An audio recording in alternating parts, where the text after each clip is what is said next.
I'm just gonna DP because there you go.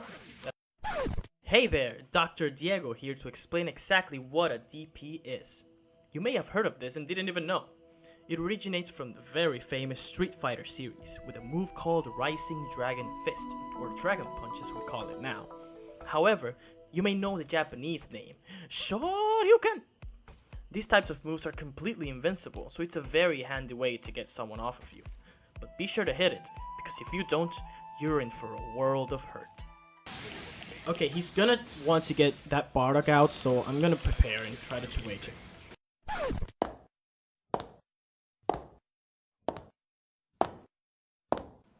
Hello there.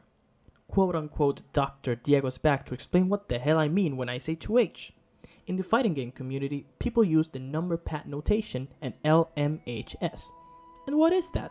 Well, as the name might suggest, we use a number pad to indicate the direction of the fighting stick or Joy-Con, with 5 being a neutral position, 8 to indicate up, 2 is down, 4 is left, and 6 is right, and so on. On the other hand, since fighting games are available in different gaming consoles, to express the buttons we use light, medium, heavy, and special, or square, triangle, circle, and X for PS4. So when I say 2H, it's just a universal way of saying down circle.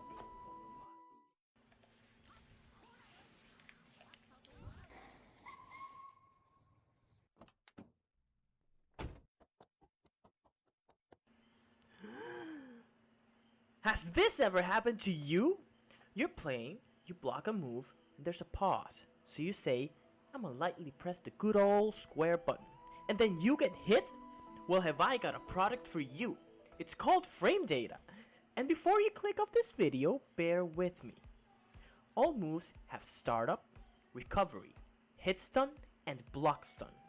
Startup is the amount of time or frames that a move takes before it becomes active. Recovery is the time through which you can't do anything after the move comes out.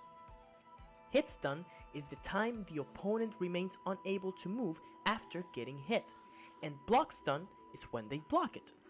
Usually block stun is lower than hit stun. However, there are some moves that have a lot of block stun. Now coming back to the original situation, why did you get hit? Well, simply put, their recovery was shorter than your block stun. So, if you both throw out a punch with the same startup, they will hit you first. That's what we call being plus on block, or having plus frames. Now how can you beat it? Back up, Dragon Punch, level 3, reflect, counter, or anything that has invincibility or a very, very low startup. Today, I woke up and I just want some sauce. Just want to do some damage.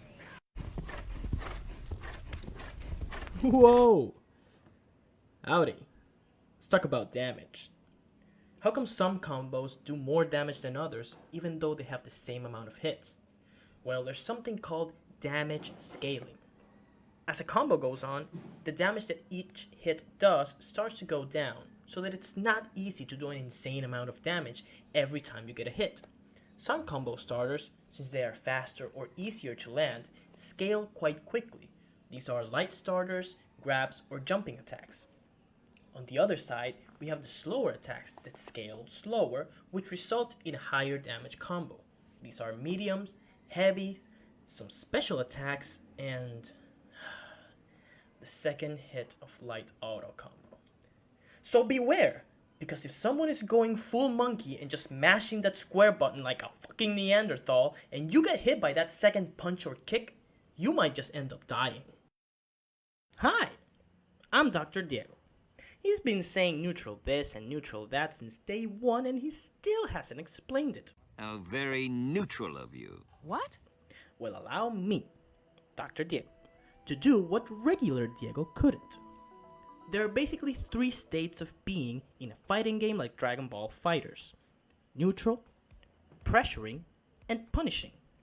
Neutral is, for example, the beginning of a match, where players are at a distance and nobody has the upper hand. The goal of this is to get close to your opponent to apply some pressure or get a stray hit with projectiles or assists and punish with a combo. Once you're pressuring, It's said that you've won neutral, and the goal of this pressure is to get your opponent to open up so that you can inflict damage with a combo. On the other hand, if you're the one getting pressured, your goal is to return to neutral or turn the tables by punishing any mistake they make while pressuring you. While you're pressuring, if your opponent makes a mistake, this being blocking improperly, doing a crappy dragon punch, or not reacting to a grab in time, and you take advantage of any of these, this is what's referred to as a punish.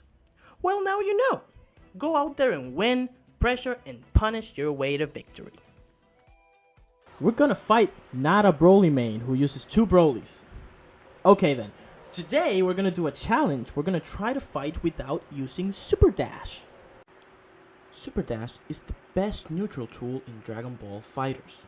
With the press of a button, you start to fly to your opponent while being vulnerable to all Ki Blast.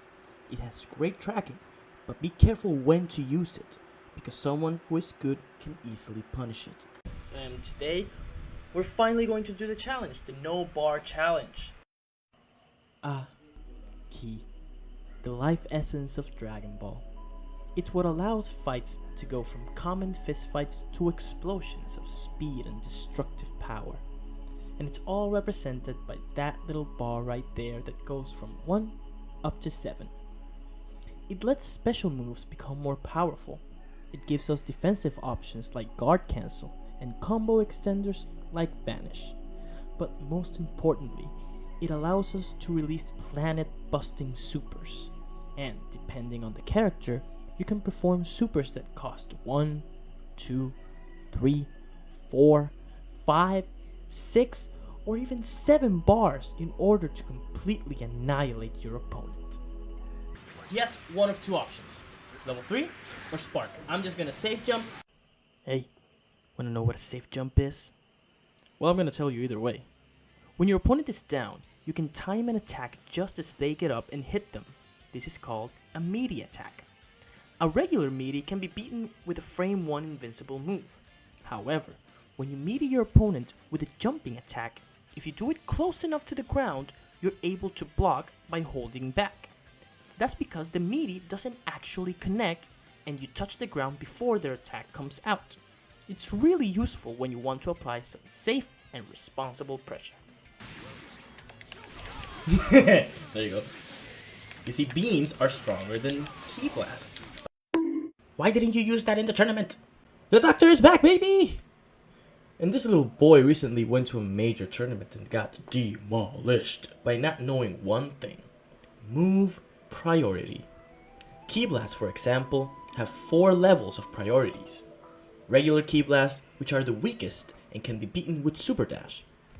Broly Ki Blasts, they go through regular Ki Blasts, but Super Dash still beats them. Beam or beam-like blasts, the ones that beat Super Dash along with all other Ki Blasts. And finally, Base Goku's Spirit Bomb, the one that goes through everything. And that weird little space where Ultra Instinct Ki Blast lies because it beats Super Dash but can only beat a single weak ass Ki Blast. It's good to keep this in mind when using these attacks. Additionally, there are moves that are invincible to Ki Blast, which means while they're active, they reflect Ki Blast. The most common and easily accessible one, like I mentioned, is Super Dash. However, there are certain normal and special moves that do so as well. Keep in mind that not all similar moves have the same properties, and just because a move is fast or looks strong, if it has no Ki Blast invincibility, the weakest one will beat it. The only problem with these types of moves that reflect Ki Blast is that the opponent can cancel into another move once a Ki Blast makes contact. So as always, be careful when you use them.